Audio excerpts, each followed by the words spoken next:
Hello, नमस्ते, प्रणाम। आज मैं फिर से उपस्थित हुई हूँ एक खूबसूरत जितिया का गीत लेके, जो कि बहुत ही सुंदर है। और इस गीत को जो भी सुनेगा और जो शेयर करेगा उसका संतान का आयु बहुत लंबी होगा और वो दीर्घायु बनेंगे और सुहाग अमर होगा। सो आप लोग सुनिए और ज़्यादा से ज़्यादा शेयर करिए। लाली लाली डोली चढ़ी जीवतिया मैया नगरी में आवेली, गौआ में आवेली हो या है गलिया गलिया फेरियाला गावेली, धई रूप बुढ़िया के हो आहे गलिया गलिया फेरिया लगावेली, धई रूप बुढ़िया के हो। के जे भूखेला जीवतिया त करे विधि बरतिया न हो। के जे भूखेला जीवतिया त करे विधि बरतिया न हो। आहे केकरा घरे बनेला ठेकुआ त बबुआ के ओठंगा न हो। आए केकरा घरे बनेला ठेकुआ त बबुआ के ओठंगा न हो। आहे केकरा घरे पाकेला झिंगुनी के साग त मड़ुआ के रोटी न हो।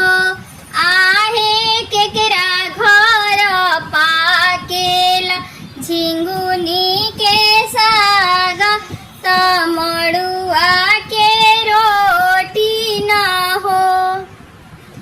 घर में से निकालेली रिंकिया देई, करा जोरी बोलली बिनती करी बोलेली, हाथ जोड़ी बोलेली हो मैया हम कईने हर जीवतिया त विधिवत बरतिया न हो।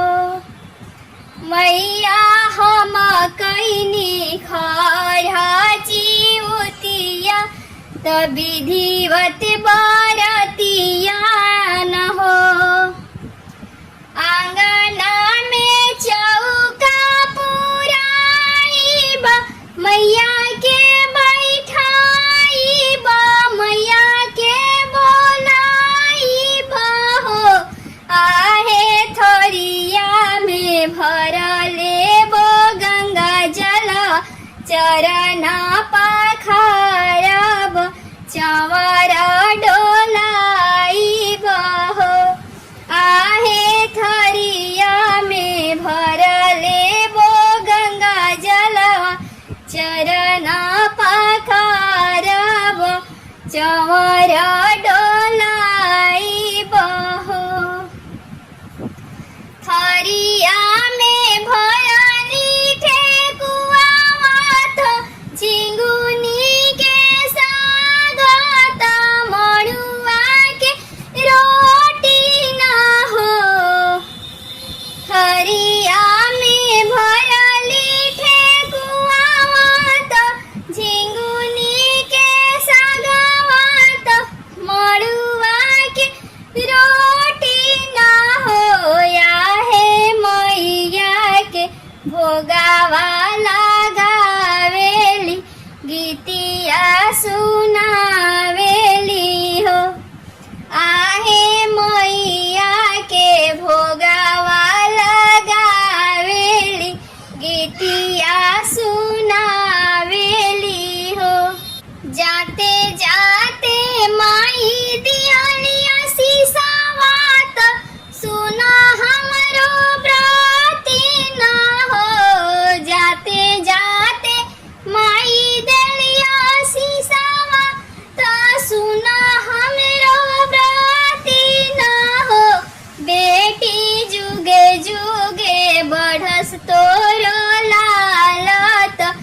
बगिया खिलल रहे हो। बेटी जुगे जुगे बढ़स तोहरो लालत, बगिया खिलल रहे हो। के जे भूखले जीवतिया त करे विधि बरतिया न होया है। केकरा घरे बनेला ठेकुआवा त बबुआ के ओठंगा न हो।